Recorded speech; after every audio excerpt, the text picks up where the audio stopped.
अपन इसमें सिद्धांत अपन ने जान लिया था कि निलंबित चल कुंडली धारामार्ग का सिद्धांत जान लिया कि टो इज प्रोपोर्शनल आई होता है।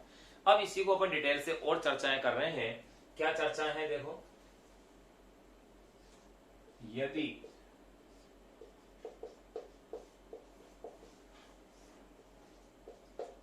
कुंडली में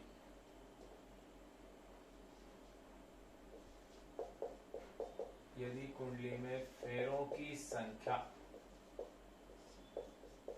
कैपिटल एन, यदि कुंडली में फेरों की संख्या कैपिटल एन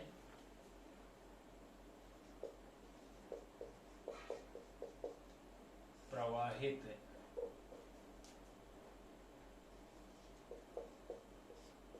धारा स्मॉल आई सदिश क्षेत्रफल कैपिटल ए, वे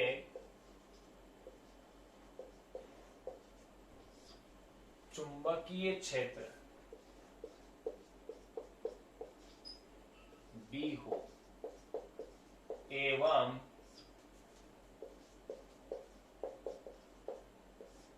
सदिश क्षेत्रफल कैपिटल ए वे चुंबकीय क्षेत्र कैपिटल बी के मध्य का कोण थीटा हो तो, मध्य का कोण थीटा हो तो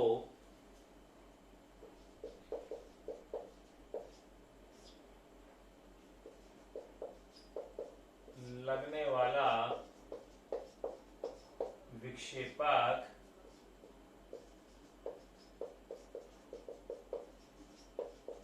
बल आघूर्ण tau is equal to N I A B sine theta, equation number 1 होता है।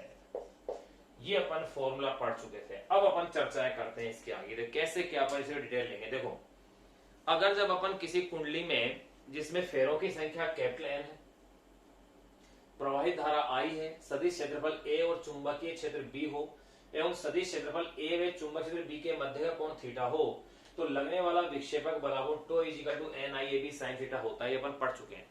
अब जरा गौर कीजिए, ये अपने पास धारावाहिक कुंडली थी। अगर इसमें जैसे ही धारा प्रवाहित करते हैं चुंबकीय क्षेत्र में, तो इस पर विक्षेपक बल आघूर्ण लगता है, जिसकी वजह से कुंडली घूमेगी।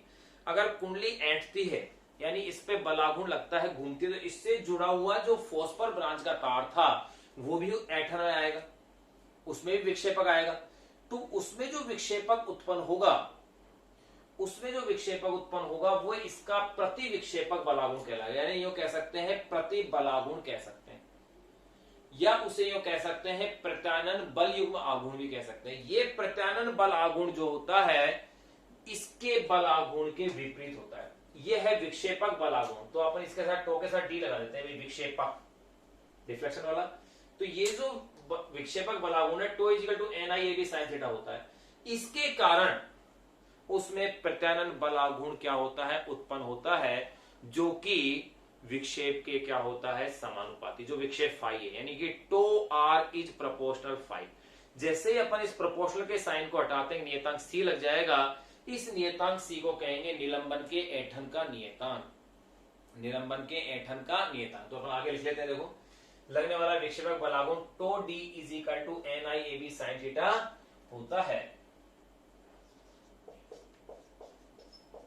जिसके कारण, यानी इस जो विक्षेपक बल आघूर्ण है होता है, जिसके कारण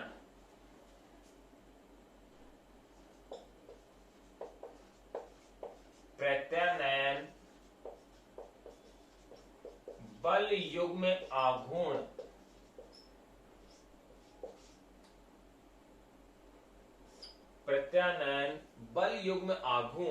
उत्पन्न होता है। आघूर्ण उत्पन्न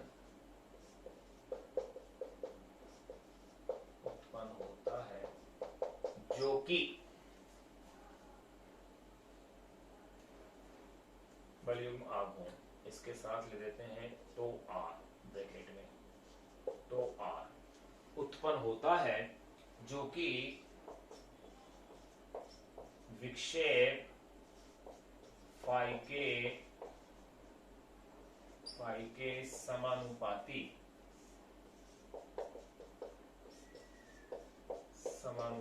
होता है।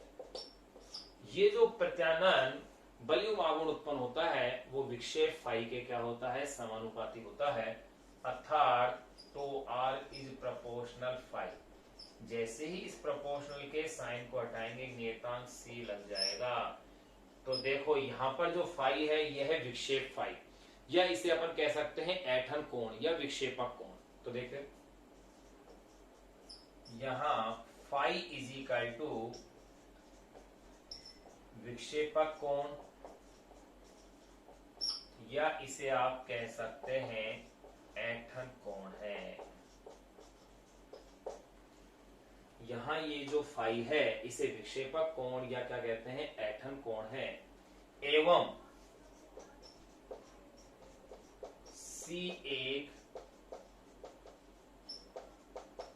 सी एक समानुपाती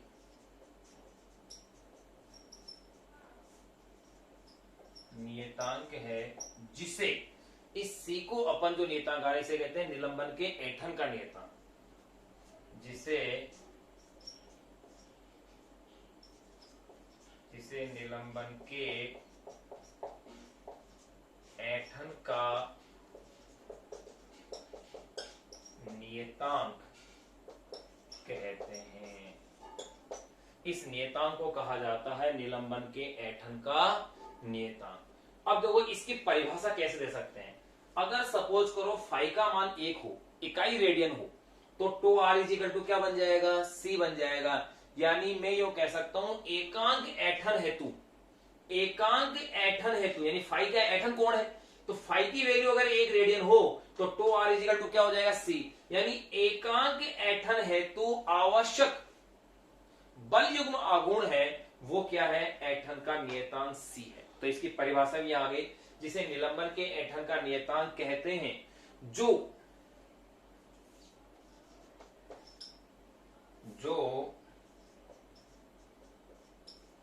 एकांक ऐंठन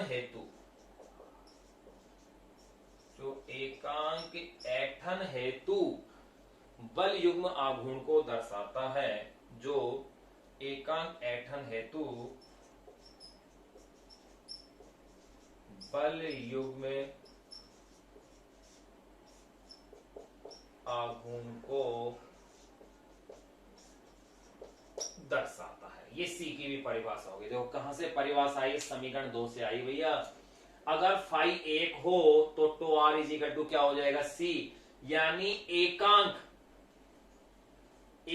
ऐंठन हेतु बल युग्म आघूर्ण को दर्शाता है। यानी कि फाई 1 हो तो सी का मान किसके बराबर, टो आर के बराबर होगा। संतुलन की अवस्था में क्या होगा, इन दोनों का मान बराबर हो जाएगा। जैसे संतुलन अवस्था होगी तो एक की वजह से तो क्या होगा, जैसे ये घूमी सुई संकेतक, फिर दूसरी वजह से वापस, तो दोनों जब संतुलन अवस्था होगी तो अपने एक स्थान पर क्या होगी, संकेतक सुई अपने एक निश्चित विक्षेप पर जाकर के सुई क्या होगी, रुक जाएगी। तो अपन कह सकते हैं संतुलन अवस्था के अंदर tau R is equal to क्या होगा, टो डी होगा। तो अब इसी बेसिस पर अपन अब इस डेरिवेशन को आगे करते हैं। ध्यान रहे अपन इसे बोर्ड की बुक के अकॉर्डिंग कर रहे हैं, जो वर्तमान में अपनी राजस्थान बोर्ड की बुक है। क्योंकि अगर अपन देखें तो ये जो पॉइंट अपन पढ़ रहे हैं ये कार्यविधि में दिया हुआ है अदर बुक्स में, लेकिन राजस्थान की बोर्ड की बुक के अंदर ये सिद्धांत का हिस्सा दिया हुआ है, कार्यविधि अलग से दी हुई है। तो अपन इसको उसी बुक के अकॉर्डिंग इसे जान रहे हैं, जैसा कि अपने राजस्थान बोर्ड की बुक के अंदर है।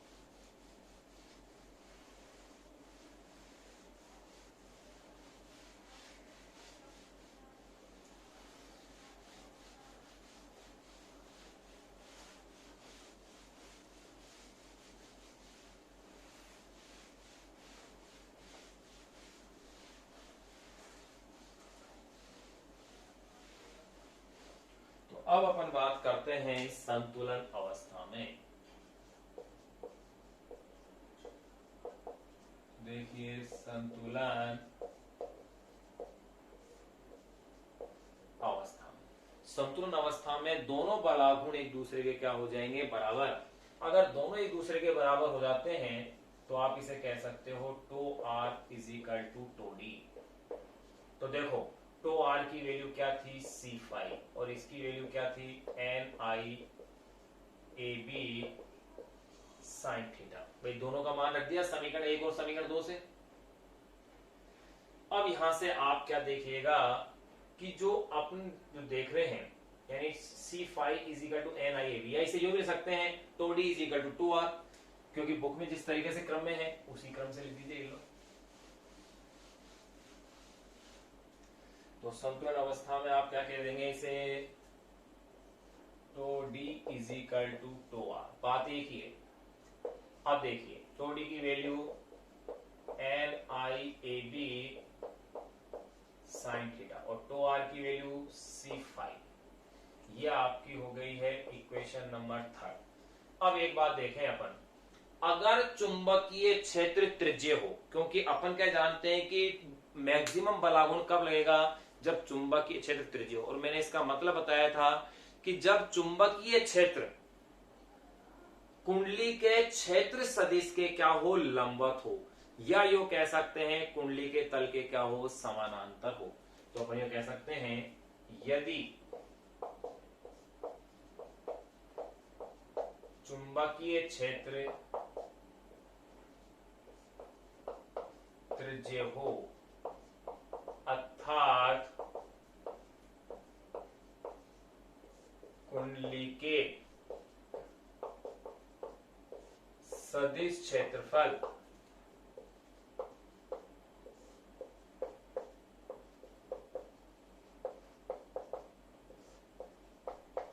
के लंबवत हो, ध्यान रहे सदिश क्षेत्रफल के लंबवत होने की तल के तो कैसा हो जाएगा, समानांतर, लंबवत हो तो ऐसी स्थिति के अंदर थीटा की वैल्यू क्या होगी, 90 डिग्री। इसलिए NIAB, क्योंकि साइन 90 की वैल्यू क्या होती है, 1, भाई साइन 90 इज इक्वल टू 1। तो देखिए अब आप I इज इक्वल टू देखेंगे तो C अपॉन में NAB, यहां आ गया है 5, इक्वेशन नंबर 4। अगर ये मेरे पास I is equal to C upon में NAB अपॉन में 5 आ गया, तो यहाँ एक चीज गौर कीजिए, C नियतांक था, एक धारामापी के लिए फेरों की संख्या नियत होगी, क्षेत्रफल नियत होगा, चुंबकीय क्षेत्र नियत होगा। ये पूरी राशि एक नया नियतांक बन गई है। इस नए नियतांक को कहा जाता है धारामापी का परिवर्तन गुणांक। तो देखो यहां लिख लेते हैं, यहां C अपॉन में NAB is equal to K कैसे दर्शा रहे हैं, और इसे बोलेंगे आप धारामापी का परिवर्तन गुणांक। ये बन गया है अपना धारामापी का परिवर्तन गुणांक। इसलिए धारा I is equal to K5, equation number 5, या I इज प्रोपोर्शनल क्या हो गया है, 5। यानी यो कह सकते हैं कि धारामापी में प्रवाहित धारा उत्पन्न विक्षेप के क्या होती है, समानुपाती। अतः धारामापी में प्रवाहित धारा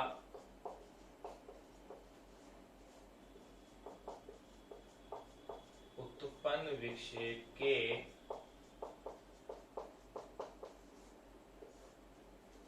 समानुपाती होती है।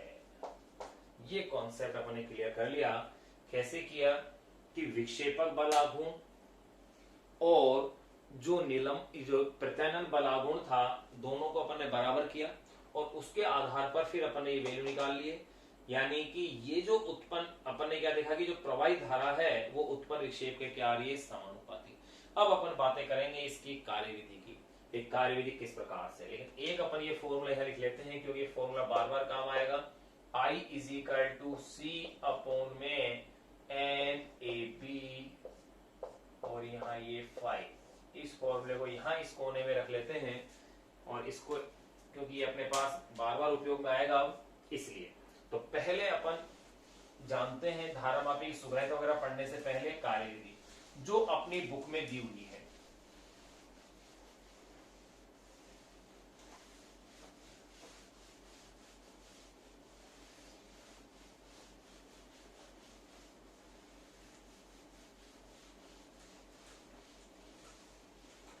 तो देखिए सिद्धांत वाला पॉइंट अपन ने कंप्लीट कर लिया है, धारामापी का जो सिद्धांत था। अब अपन पढ़ रहे हैं धारामापी के लिए कार्यविधि।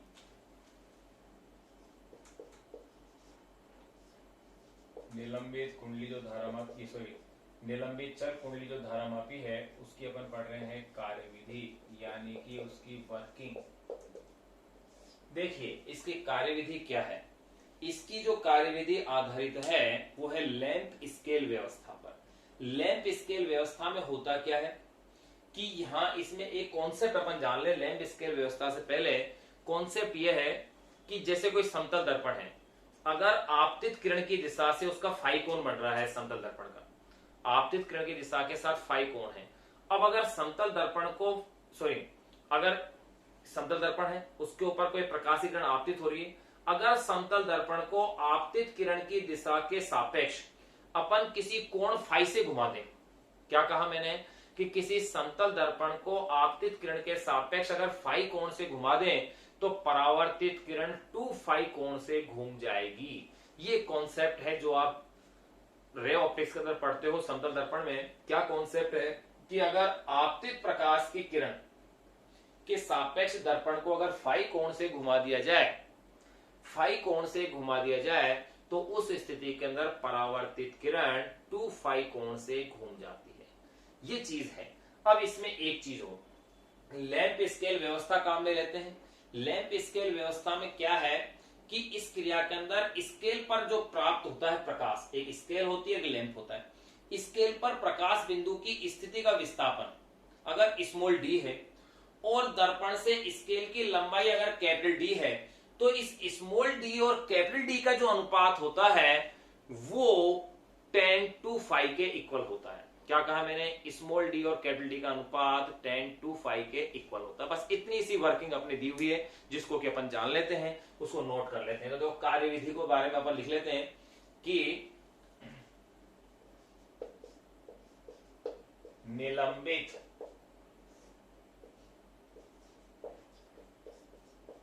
चल कुंडली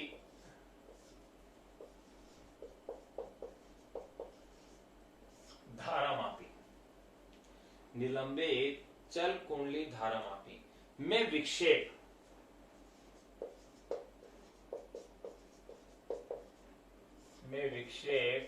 फाई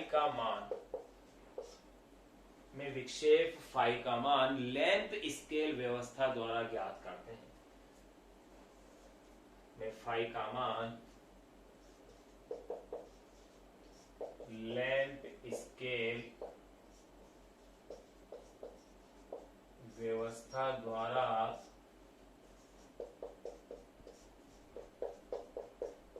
ज्ञात करते हैं। तो ध्यान रखना, लैंप स्केल व्यवस्था द्वारा विक्षेप फाई का, अगर फाई का मान ज्ञात हो गया तो धारा की गणना हो जाएगी। लैंप स्केल व्यवस्था द्वारा ज्ञात करते हैं।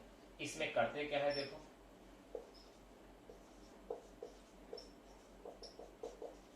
इस क्रिया में स्केल पर प्राप्त प्रकाश बिंदु की स्थिति का विस्थापन, इस क्रिया में स्केल पर प्राप्त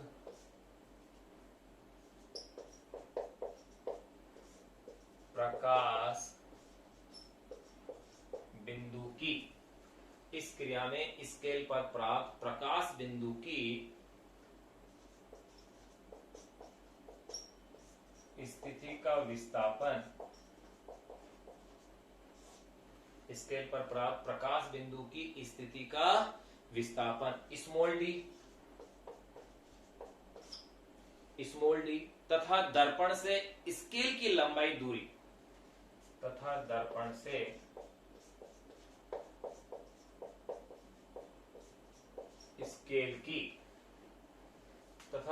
से स्केल की लंबवत दूरी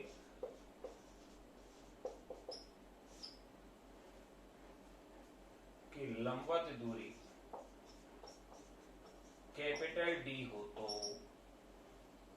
लंबवत दूरी कैपिटल डी हो तो देखो कैपिटल डी हो तो tan 2 इज इक्वल टू, इन दोनों का जो अनुपात है tan 2 के क्या होगा, इक्वल होगा स्मॉल डी अपॉन में कैपिटल डी होता है। एक कॉन्सेप्ट और अपन इसमें जो अपन मिसिंग हो गया है वो क्या है, वो भी अपन लिख सकते हैं कि इस क्रिया में स्केल पर प्राप्त से पहले अपन एक पॉइंट लिख सकते हैं कि जब प्रकाश को, चलो पहले उसको लिख ही लेते हैं फिर उसको फिर बाद में लिख लेंगे अपन, कि जब दर्पण को आपतित प्रकाश की दिशा से फाई कोण से घुमाया जाता है तो परावर्तित प्रकाश की किरण 2 कोण से घूम जाती है। तो पहले उस पॉइंट को लिख देते हैं, उस कॉन्सेप्ट को पहले लिखते हैं, उसके बाद फिर अपन इसे लिखेंगे ताकि ये लाइनें मैच हो जाए, नहीं तो फिर उसको बाद में ऐड करना पड़ेगा अपन को। तो देखो एक पॉइंट अपन वो ऐड कर ही देते हैं यहाँ पर कि वो पॉइंट क्या है, व्यवस्था द्वारा ज्ञात करते हैं, वो पॉइंट ही लिख लेते हैं। जब समतल दर्पण को, जब समतल दर्पण को आपतित प्रकाश की, आपतित प्रकाश की, जब समतल दर्पण को आपतित प्रकाश की किरण की दिशा से फाई कोण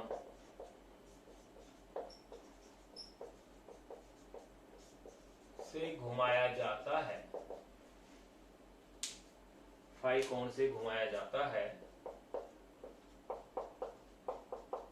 तो परावर्तित प्रकाश, ये कॉन्सेप्ट है जो आपको याद रखना है, वैसे सिद्ध भी किया जा सकता है। तो परावर्तित प्रकाश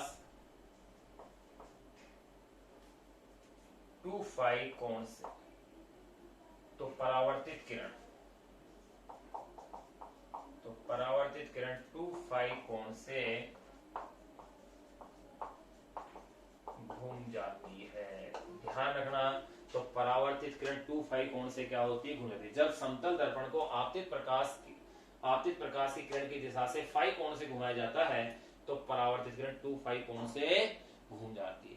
इस क्रिया के अंदर अपन देखेंगे कि इस क्रिया के अंदर, इस क्रिया में स्केल पर प्राप्त प्रकाश बिंदु की स्थिति का विस्थापन अगर स्मॉल डी हो और लंबवत दूरी अपन कैपिटल डी लें तो आप क्या देखेंगे कि जो स्मॉल डी और कैपिटल डी का जो अनुपात है वो tan 2 के क्या होगा, इक्वल होगा।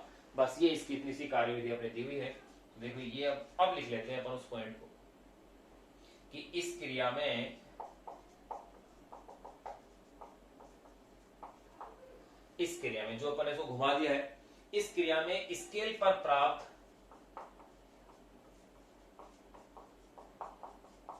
इस क्रिया में स्केल पर प्राप्त प्रकाश पुंज,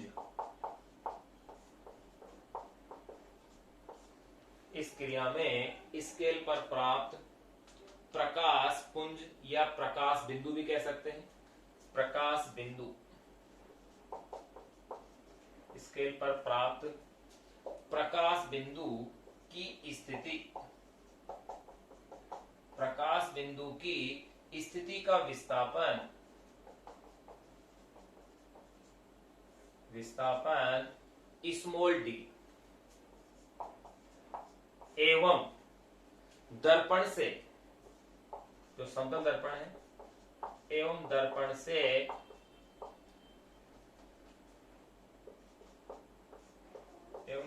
से स्केल की लंबवत दूरी,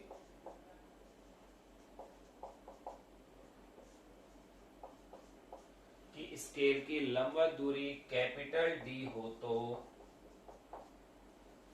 कैपिटल डी हो तो मैंने क्या कहा, स्मॉल डी हो तो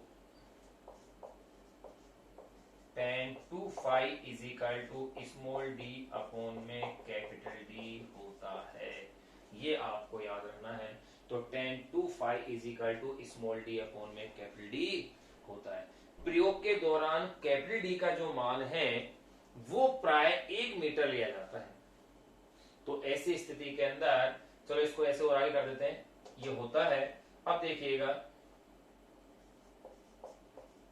2 फाई के अल्प होने पर, और ये आप जानते हो जब कोण बहुत अल्प होता है यानी कोण बहुत छोटा होता है तो साइन थीटा का मान क्या लिख देते हैं आप, थीटा, और कोस थीटा का मान 1, और टेन थीटा भी थीटा के इक्वल हो जाएगा। तो यहां पर भी 2 फाई के अल्प होने पर tan 2 फाई ये अप्रोक्सली इक्वल हो जाएगा 2 फाई के। तो देखिए 2 फाई के अल्प होने पर tan 2 फाई लगभग बराबर किसके हो जाएगा भाई, 2 फाई के।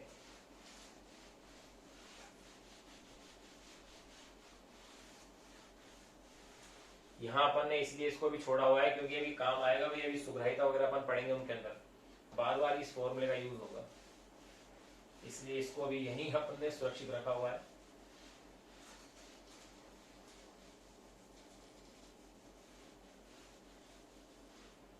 तो देखें ये जो इक्वेशन आ गई है 2 फाई,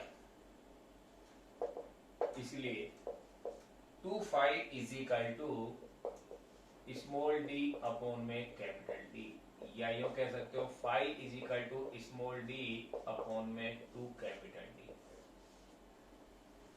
प्रयोग में जब इसको काम में लेते हैं कैपिटल डी का मान लगभग 1 मीटर लिया जाता है या 1 मीटर रखा जाता है, क्योंकि कैपिटल डी का मान जो लंबवत दूरी है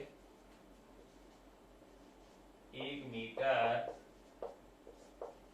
लिया जाता है, इसलिए फाई इज इक्वल टू, यूं भी कह सकते हैं, इसलिए फाई इज प्रोपोर्शनल क्या हो गया भैया, स्मॉल डी। और यहां आपने देख लिया था आई इज प्रोपोर्शनल क्या है, फाई।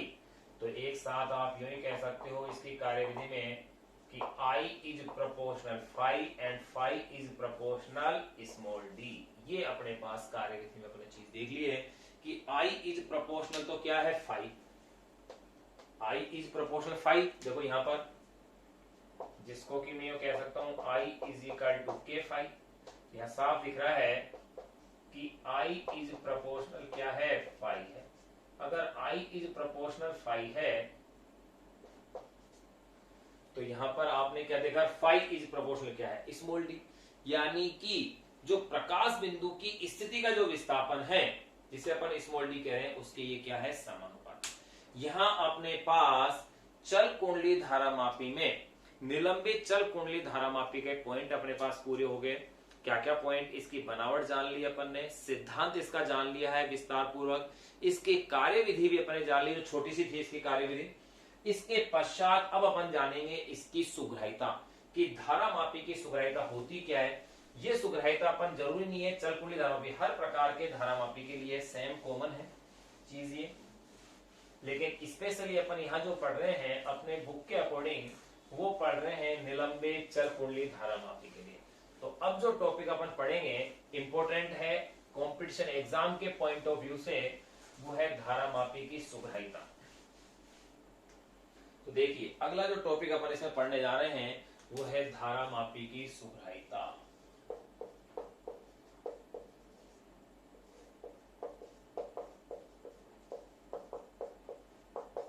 सेंसिटिविटी ऑफ गैल्वेनोमीटर, इसे रिप्रेजेंट करेंगे अपन एस से।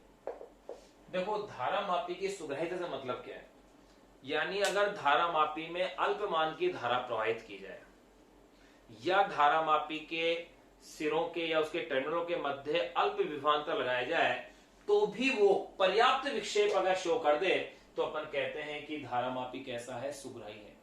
यानी अल्प धारा के लिए भी विक्षेप आ जाए और अल्प विभवांतर के लिए भी विक्षेप आ जाए तो अपन क्या कह देंगे कि धारामापी कैसा है, सुग्राही है। तो पहले अपन इस बात को लिख देते हैं, वह धारामापी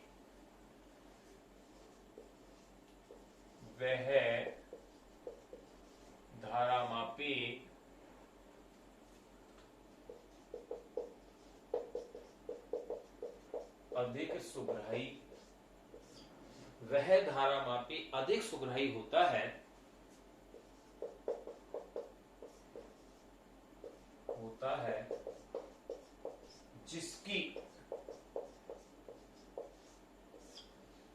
जिसकी कुंडली में अल्प धारा प्रवाहित करने पर, जिसकी कुंडली में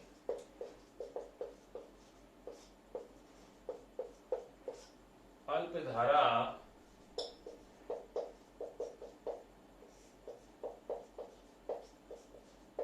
प्रवाहित करने पर, या यो भी कह सकते हैं, या इसके सिरों के मध्य अल्प वोल्टता स्थापित करने पर,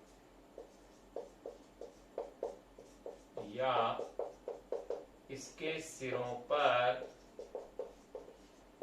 अल्प वोल्टता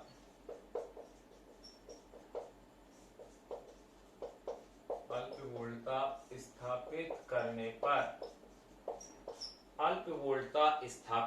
पर कुंडली में पर्याप्त विक्षेप प्राप्त हो जाए, करने पर कुंडली में पर्याप्त विक्षेप प्राप्त हो जाए। ये अपन ने धारामापी की सुविधा जान ली कि अल्प धारा या अल्प वोल्टता से ही अगर पर्याप्त विक्षेप आ जाए तो धारामापी का कहलाता है, सुग्राही कहलाता है। अब देखो ये सुग्राहिता दो प्रकार की अपन लेते हैं। एक लेते हैं अपन धारा सुग्राहिता। धारा सुग्राहिता का मतलब है अल्प धारा के कारण उत्पन्न विक्षेप, यानी कि इकाई धारा के कारण उत्पन्न विक्षेप ही क्या कहलाएगा, धारामापी की धारा सुग्राहिता। क्या कहा मैंने, इकाई धारा के कारण उत्पन्न विक्षेप, यानी कि धारा सुग्राहिता का फॉर्मूला क्या बन गया है, फाई अपॉन में आई। क्या कहा मैंने, इकाई धारा के कारण उत्पन्न विक्षेप। तो देखिए इसे अब जानते हैं अपन।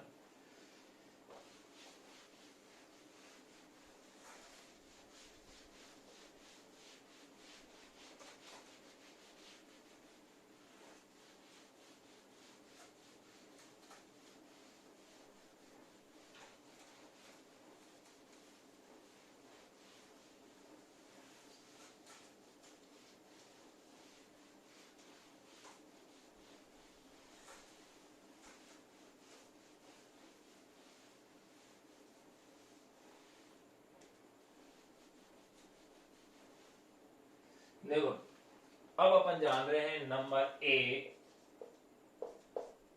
पॉइंट जान रहे हैं धारा सुग्राहिता, करंट सेंसिटिविटी। धारा सुग्राहिता या इसे लिखते हैं अपन SI से। तो देखो क्या परिभाषा बनती है, इकाई धारा के कारण उत्पन्न विक्षेप, या एकांक धारा भी कह सकते हैं। इकाई धारा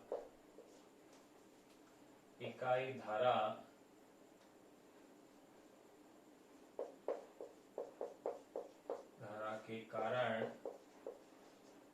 उत्पन्न विक्षेप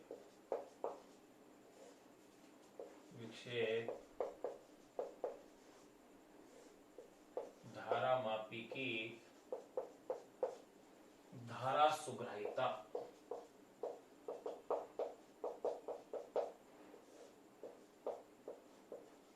कहलाता है। अतः धारा सुग्राहिता, अब देखो इसकी चर्चाएं करेंगे अपन। इसका मतलब धारा सुग्राहिता एस तो शो कर रहा है सेंसिटिविटी यानी सुग्राहिता, और आई का मतलब करंट के लिए। तो इकाई धारा के कारण उत्पन्न विक्षेप, तो क्या हो गया भाई, फाई अपॉन आई। इकाई धारा के कारण उत्पन्न विक्षेप या विक्षेप और धारा का अनुपात। अब इससे अगर अपन इसके मात्रक की बात करें तो देखिए इसका मात्रक क्या बनेगा, यहां इधर साइड में रखें। तो देखिए इसका मात्रक क्या बनेगा, विक्षेप को अपन किस में लेंगे, डिवीजन के रूप में या अंश के रूप में, और धारा किस में ली जाएगी, एम्पियर में। तो ये हो गया है भैया डिवीजन प्रति एम्पियर, ये इसका मात्रक हो जाएगा, ध्यान रखना। अब अपन इस फॉर्मूले को अब अपन आगे की तरफ बढ़ाते हैं और इसमें महत्वपूर्ण चीजें अपन अब देखेंगे। यहां वही कॉन्सेप्ट अब काम आएगा कि अपन ने धारा मापी में फॉस्फर ब्रांच का तार ही क्यों काम में लिया, उसकी लंबाई क्यों ज्यादा रखी, उसकी मोटाई क्यों कम रखी, उस तार को पतला क्यों रखा। यानी लंबा और पतला तार अपन ने धारा मापी में, जो निलंबित चल कुंडली धारा मापी है उसमें तार को लंबा और पतला क्यों लिया, जबकि तार के लंबा और पतला होने पर उसके टूटने की संभावना भी क्या है, ज्यादा है, जो कि उसका दोष था, जो उसकी ड्रॉबैक थी, उसकी कमी थी। अब अपन इसी चीज को यहां इस धारा सुग्रहिता के आधार पर इसको प्रूव करेंगे। तो देखिए ये रहा आपके पास formula, I is equal to C upon में एन ए बी फाइव, ये फॉर्मूला है। तो देखिए अपन इसको यहां से लिख देंगे, चूंकि I is equal to N A B, sorry I is equal to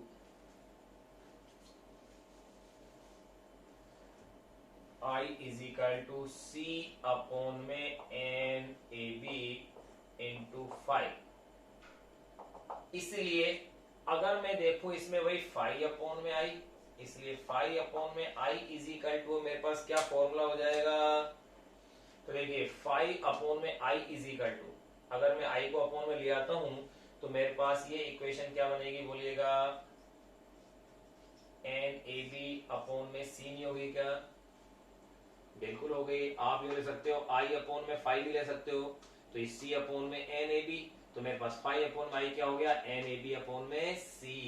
तो देखिए क्या फॉर्मूला हुआ है, अतः S I is equal to, देखो 5 अपॉन में I is equal to N A B upon में C। और आप जानते हो एन ए बी अपॉन में जो C होता है इसे क्या कहा जाता है, गौर करो, C अपॉन में एन ए बी के था, तो मेरे पास एन ए बी अपॉन में C है, तो ये क्या हो गया 1 अपॉन में के। ये लीजिए आपकी धारा सुग्राहिता का फॉर्मूला आ गया है। अब ये जो धारा सुग्राहिता का फॉर्मूला आया है, इस फॉर्मूले से देखिए कि उस धारा मापी की धारा सुग्राहिता अधिक होगी जिसके लिए के का मान कम होगा। यानी कि धारा मापी का जो परिवर्तन गुणांक है जितना कम होगा उस धारा मापी की धारा सुग्राहिता उतनी ही क्या होगी, अधिक होगी। लेकिन यहां एक चीज देखने की है आपके पास कि धारा सुग्राहिता बढ़ाने के लिए मुझे क्या करना पड़ेगा, एन का मान अधिक करना पड़ेगा, ए का मान अधिक करना पड़ेगा, बी का मान अधिक करना पड़ेगा, सी का मान कम करना पड़ेगा। लेकिन अब यहां आप गौर कीजिए, एन का मान अधिक करता हूं मैं, बड़ा करता हूं, इसका मतलब ये है कि जो कुंडली में अपन काम में ले रहे हैं धारा मापी में, उसमें फेरों की संख्या मुझे बहुत अधिक बढ़ानी पड़ेगी, कुंडली के क्षेत्रफल में वृद्धि करनी पड़ेगी, और जो चुंबकीय ध्रुव है वो मुझे बड़े लेने पड़ेंगे, उनकी साइज बड़ी लेनी पड़ेगी। तो इन तीनों के गुणों को अगर मैं देखता हूं, अगर इनको बढ़ाता हूं, तो धारा मापी का भार बहुत अधिक हो जाएगा और उसका आकार भी बहुत अधिक हो जाएगा, जिससे उसको एक से दूसरे स्थान पर ले जाने में असुविधा होगी। लेकिन अगर सी का मान कम कर दिया जाए तो भी धारा सुग्राहिता को बढ़ाया जा सकता है। तो सी को कम कैसे किया जाए, तो देखिए सी का जो फॉर्मूला है वो फॉर्मूला अपने पास ये है। याद हो आपने अगर 11th में आपने अगर प्रत्यास्थता वाला चैप्टर पढ़ा हो तो उसमें सी का जो फॉर्मूला है वो ये है, C is equal to pi eta की power 4, sorry C is equal to pi eta R की पावर 4, ईटा आर की पावर 4 अपॉन में 2l, ये सी का फॉर्मूला था। देख रहे हैं आप। अब इस फॉर्मूले से अगर आप देखें कि मुझे तो क्या करना है भाई, सी का मान कम करना है। मुझे क्या करना है, पहले तो मैं क्या देख रहा हूं कि मुझे धारा सुग्राहिता बढ़ाने के लिए एन का मान अधिक करना था, ए का मान अधिक करना था, बी का मान अधिक करना था। लेकिन इनको अधिक करने से समस्या क्या हो रही थी कि धारा मापी का भार बहुत अधिक बढ़ रहा था। तो मुझे इनको बढ़ाने की अपेक्षा सी को कम करना उपयुक्त है, और सी का फॉर्मूला यह है, अगर सी के मान को मुझे कम करना है तो मुझे ईटा का मान क्या करना पड़ेगा, कम करना पड़ेगा। और ध्यान रहे ईटा का मान फॉस्फर ब्रांच के लिए ही अत्यधिक कम होता है, या फिर ये कम होता है क्वार्टर्स के लिए, या ये होता है फॉस्फर ब्रांच के लिए। इसलिए तार को किसका बनाया जाता है, फॉस्फर ब्रांच का बनाया जाता है। मिल गया अपन को क्वेश्चन का आंसर। फिर देखिएगा मुझे सी को कम करना है तो ईटा को कम करना था, आर को भी मुझे क्या करना पड़ेगा भैया, कम। इसलिए तार की मोटाई क्या रखनी पड़ती है, कम, यानी तार पतला रखना पड़ता है और लंबाई क्या लेनी पड़ेगी मुझे, ज्यादा, सी को कम करने के लिए। साफ स्पष्ट हो रही है कि लंबाई मुझे क्या लेनी पड़ेगी इसमें, ज्यादा। तो यही कारण है कि धारा मापी के अंदर जो निलंबन तार होता है वो लंबा पतला लिया जाता है और फोस्फर ब्रांच का बनाया जाता है। तो अपन ने देखो धारा मापी संबंधी कुछ इंपॉर्टेंट क्वेश्चंस देख लिए। पहला क्वेश्चन जो अपने पास दिमाग में आता है वो ये आता है कि धारा मापी में चुंबकीय ध्रुव अवतल आकृति के क्यों बनाए गए। तो कारण क्या था, त्रिज्यीय चुंबकीय क्षेत्र प्राप्त करने के लिए। और त्रिज्यीय चुंबकीय क्षेत्र क्यों, ताकि मैक्सिमम बलागुण प्राप्त हो सके। त्रिज्यीय चुंबकीय क्षेत्र का मतलब अपन ने जान लिया था कि जब चुंबकीय क्षेत्र छह कुंडली के क्षेत्र सदिश के लंबवत हो तो इसे अपन त्रिज्यीय चुंबकीय क्षेत्र कहते हैं।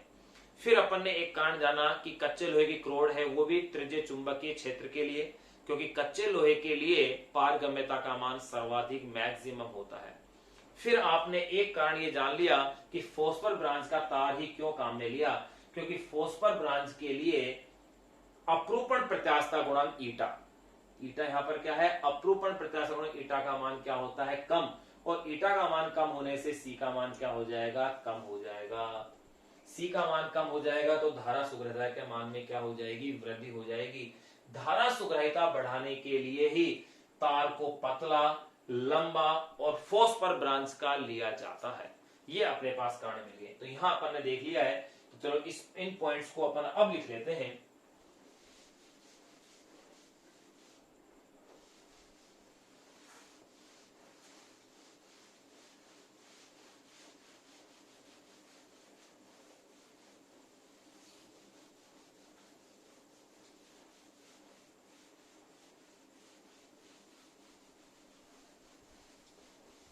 देखिए क्या अपने पास महत्वपूर्ण चीज आ रही है कि धारा सुग्रहिता बढ़ाने के लिए एन, ए और बी का मान अधिक होना चाहिए, परंतु इनके मान में वृद्धि करने पर धारा मापी के भार में अत्यधिक वृद्धि हो जाएगी। तो देखो अतः स्पष्ट है कि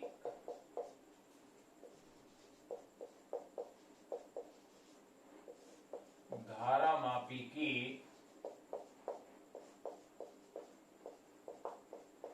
धारा सुग्राहिता, अतः स्पष्ट है कि धारा मापी की धारा सुग्राहिता बढ़ाने हेतु एन, ए व बी का मान अधिक वे सी का मान कम होना चाहिए, कम होना चाहिए। परंतु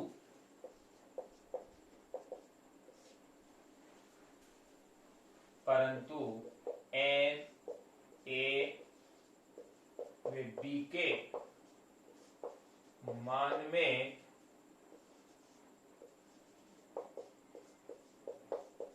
वृद्धि करने पर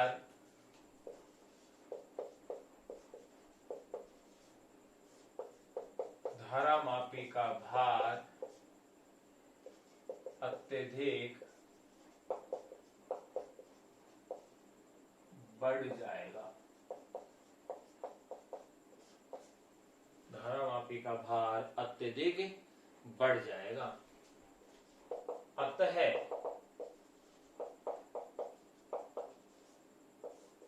धारा मापी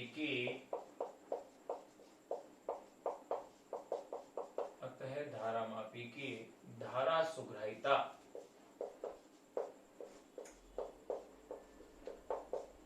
बढ़ाने के लिए, अतः धारा मापी की धारा सुग्राहिता बढ़ाने के लिए एन, बी व ए के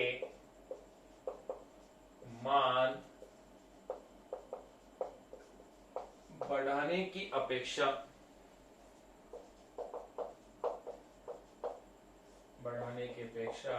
सी का मान कम करना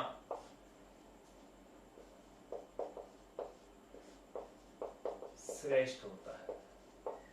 C का मान कम करना क्या होता है? श्रेष्ठ होता है। एवं C इज इक्वल टू, क्या फॉर्मूला है उसे यहां लिख देते हैं। एवं C is equal to pi eta R की पावर 4। ध्यान रखना त्रिज्या पर निर्भरता बहुत बड़ी है भाई। R की पावर क्या आ रही है? 4। इसलिए तार को जितना पतला करते हैं धारा, उसमें धारा सुग्रहिता का मान उतना अधिक बढ़ता है, क्योंकि R के ऊपर पावर 4 है, 1 या 2 या 3 नहीं। तो एवं C is equal to pi eta R की पावर 4 अपॉन में 2L।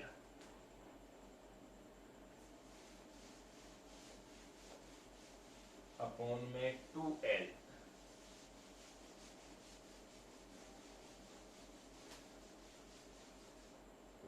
अपॉन में 2L होता है।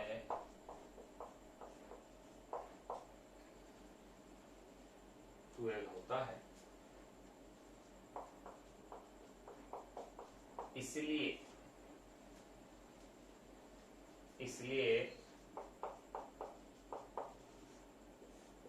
धारामापी का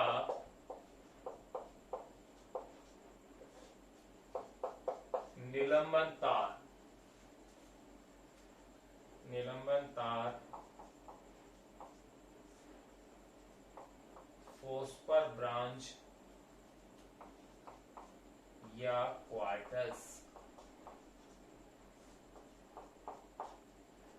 क्वार्टर्स का लंबा व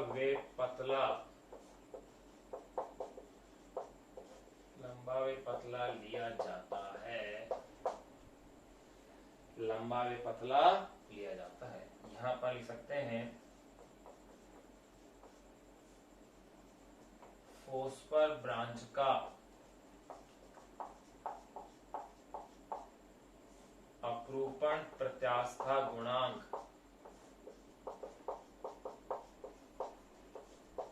ईटा कम होता है।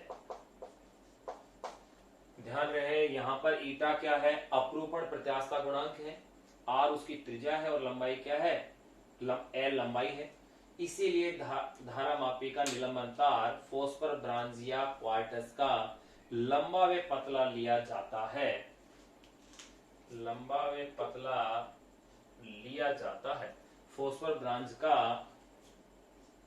अपरूपण प्रत्यास्था गुणांक ईटा क्या होता है? कम होता है। तो यहां अपन ने धारा सुग्रहिता की अपन ने इसकी बातें कर ली है। अब अपन नंबर बी बात करेंगे वोल्टता सुग्रहिता। देखो इकाई धारा प्रवाह के कारण उत्पन्न विक्षेप धारा सुग्रहिता था, तो इकाई वोल्टता के कारण उत्पन्न विक्षेप कहलाएगा वोल्टता सुग्रहिता। देखिए उसे भी अपन पढ़ लेते हैं।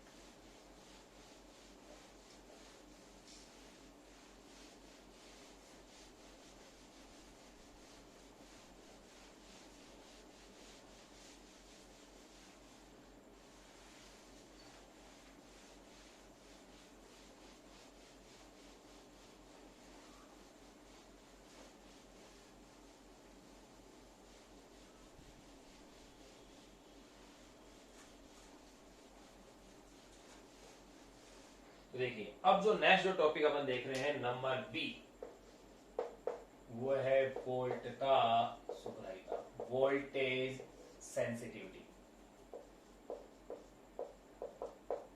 वोल्टता सुग्रहिता इसे रिप्रेजेंट करेंगे एस वी से। एस का मतलब सेंसिटिविटी, वी का मतलब वोल्टेज के लिए। डेफिनेशन वही इजी तरीके से हो जाएगी। क्या परिभाषा? इकाई वोल्ट विभवांतर के कारण उत्पन्न विक्षेप। देखो इकाई वोल्ट विभवांतर के कारण उत्पन्न विक्षेप। इकाई वोल्ट विभवांतर के कारण उत्पन्न विक्षेप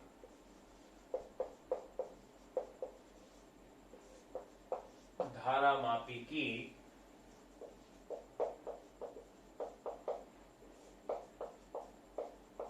वोल्टता सुग्राहिता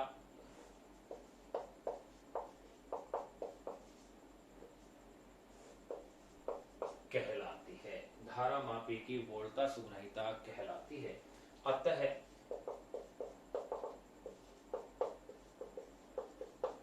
वोल्टता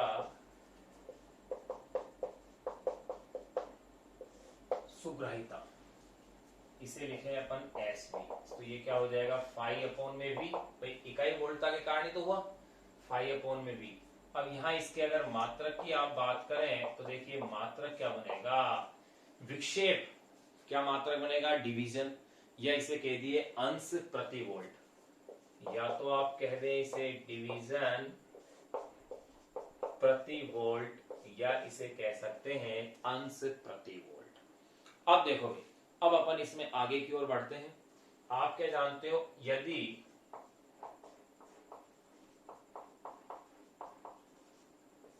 धारा मापी का प्रतिरोध, अगर मैं ये ले लूं कि धारा मापी का प्रतिरोध क्या है, कैपिटल जी है, यदि धारा मापी का प्रतिरोध कैपिटल जी,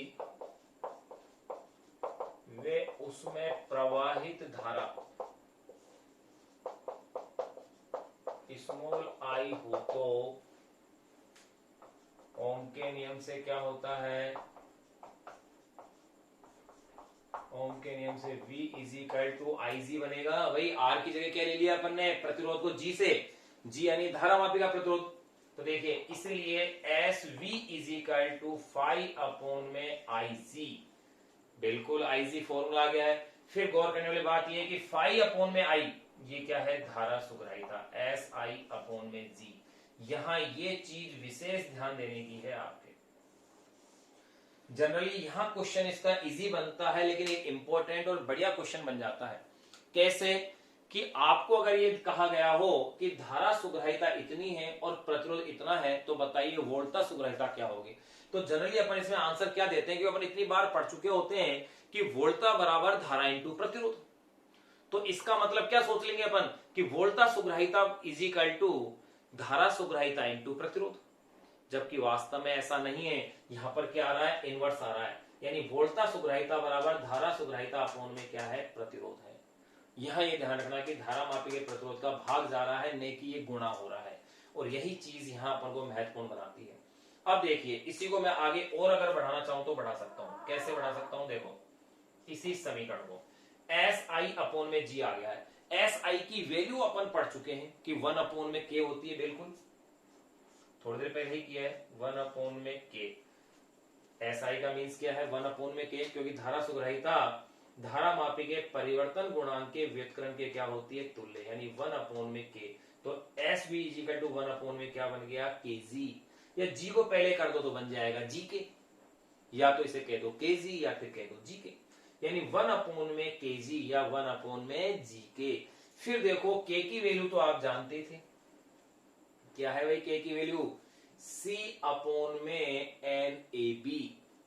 तो देखो C अपॉन में एन ए बी, तो एन ए बी को आप ऊपर ले जाइए और ये G हो गया, तो यानी S V is equal to N A B upon में सी जी। ये आपके पास आ गई है वोल्टता सुग्राहिता का फॉर्मूला भी आ गया है, एन ए बी अपॉन में सी जी। तो देखो अपन ने इसमें धारा मापी के लिए क्या क्या चीजें जान ली है। पहला अपन ने धारा मापी के प्रकार जान लिए, उसके उपयोग जान लिए, निलंबित कुंडली धारा मापी की बनावट जान ली, उसका सिद्धांत जान लिया, उसकी कार्य विधि जान ली।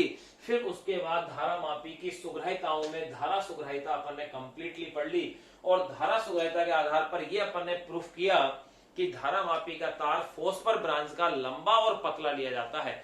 पतला इसलिए लेते हैं क्योंकि आपको पता है कि यहाँ R की पावर 4 थी, यानी उसकी त्रिज्या की पावर 4 थी। जितना पतला तार होगा C का मान उतना ही कम होगा, और C का मान जितना कम होगा धारा सुग्राहिता का मान उतना ही अधिक होगा। इसलिए, और तार की लंबाई अपन जितनी अधिक लेंगे C का मान उतना कम होगा, C जितना कम करेंगे धारा मापी की सुग्राहिता उतनी ही अधिक होगी। इस आधार पर अपन ने धारा सुग्राहिता के पॉइंट अपन ने डिस्कस कर लिए थे। इसके बाद फिर अपन ने जाना है वोल्टता सुग्राहिता को। अब अपन जानेंगे एक लास्ट इसका धारा मापी का एक पॉइंट और है, वो है धारामापी का दक्षतांक। दक्षतांक होता है धारा सुग्राहिता का व्युत्क्रम, यानी उसका इनवर्स या रेसिप्रोकल। धारा सुग्राहिता का जो व्युत्क्रम है उसे ही अपन क्या कहते हैं, धारामापी का दक्षतांक कहते हैं। तो अब इसकी परिभाषा अपन कैसे बनाएंगे, देखो अभी डिस्कस करते हैं इस बात को।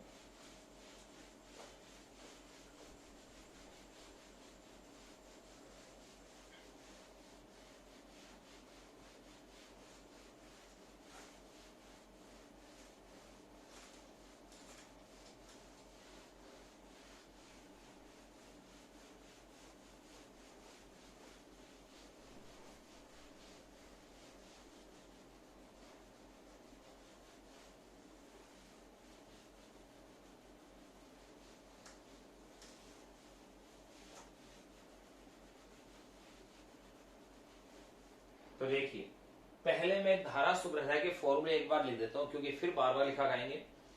इधर मैं साइड में कर देता हूं। धारा सुग्राहिता S I is equal to, मैंने क्या कहा था, एकांक धारा के कारण उत्पन्न विक्षेप, यानी फाई अपॉन में आई आया था। फिर इसी फॉर्मूले को आपने लिया था किस आधार पर, देखो एन ए बी अपॉन में सी।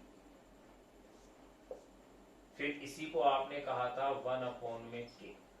इसी फॉर्मूले से देखा था कि सी का मान कम होगा, एन ए बी का मान ज्यादा होगा, या 1 अपॉन में के था। अब यहां में अगला जो टॉपिक अपन जो पढ़ रहे हैं वो है धारामापी का दक्षतांक।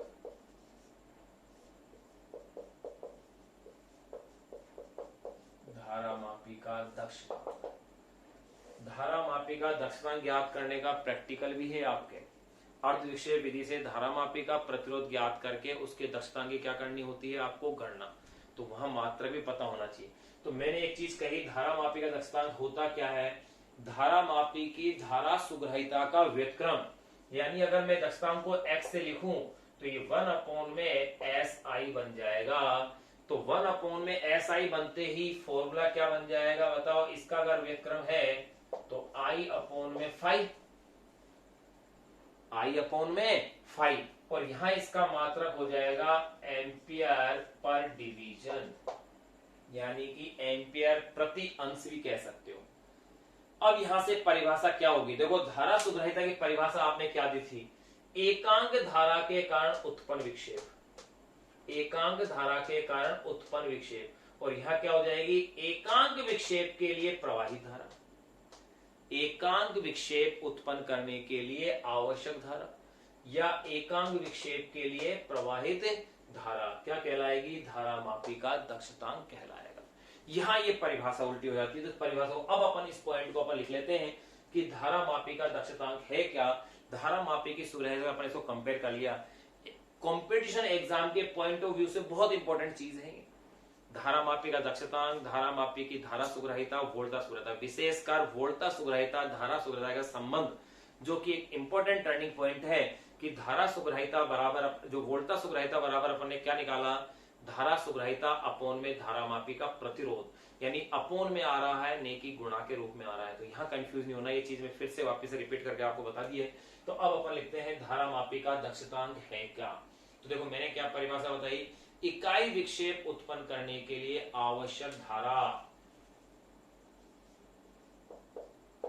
इकाई विक्षेप उत्पन्न करने के लिए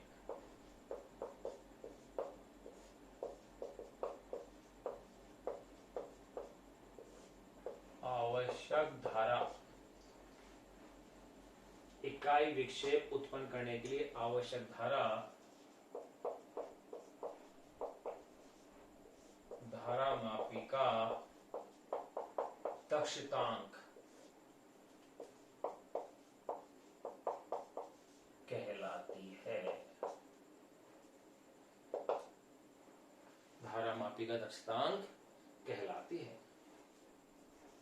इसी में देते हैं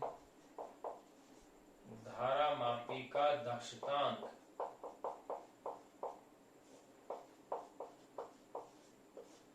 उसकी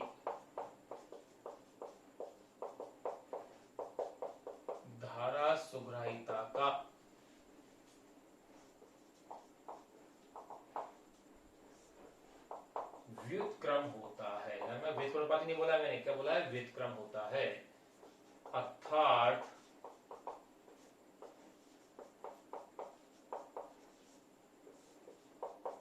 धारामापी का दक्षतांक x is equal to 1/SI। अब देखिए, तो ये क्या बन गया आपके पास, I/5 इकाई विक्षेप के लिए प्रवाहित धारा। और फिर इसको अगर आपने ऐसा कह दिया है तो भैया ये आपको पता है ये क्या बन जाएगा, k नहीं बन गया क्या, क्योंकि I/5 k का इक्वल होता है, क्योंकि आपने पढ़ा था I is equal to k phi. भाई ये तो अपने पढ़ रखा है I is equal to k phi, तो I/5 इसका मीन्स k। और k की वैल्यू भी आपने पढ़ी रखी है भाई, क्या पढ़ रखी है बताओ, k की वैल्यू आपने C/NAB, ये k की वैल्यू थी। तो ये लो, ये आपके पास वैल्यू आ जाएगी k is equal to C/NAB। ये धारामापी के दक्षतांक का सूत्र आ गया है। और अगर आप इसका मात्रक भी लिखना चाहें तो इसका मात्रक क्या बन जाएगा, देखिए धारा का मात्रक एम्पियर,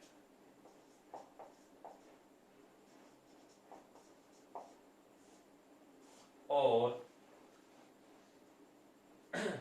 विक्षेप का मात्रक अंश या डिवीजन। मैंने यहाँ पे लिखा हुआ है ये रहा एम्पियर पर डिवीजन, तो यहाँ कह सकते हैं एम्पियर पर अंश, अंश कह दो या डिवीजन कह दो। यहाँ अपने पास निलंबित चर कुंडली धारामापी अपने पास कंप्लीट हो जाता है। अब अपन चर्चाएं करेंगे दूसरा जो चल कुंडली धारामापी था जिसे कहते हैं अपन किल्कित चल कुंडली धारामापी, उसको अपन इससे कंपेयर भी करेंगे कौन श्रेष्ठ है, और पहले अपन उसकी रचना की बातें करेंगे।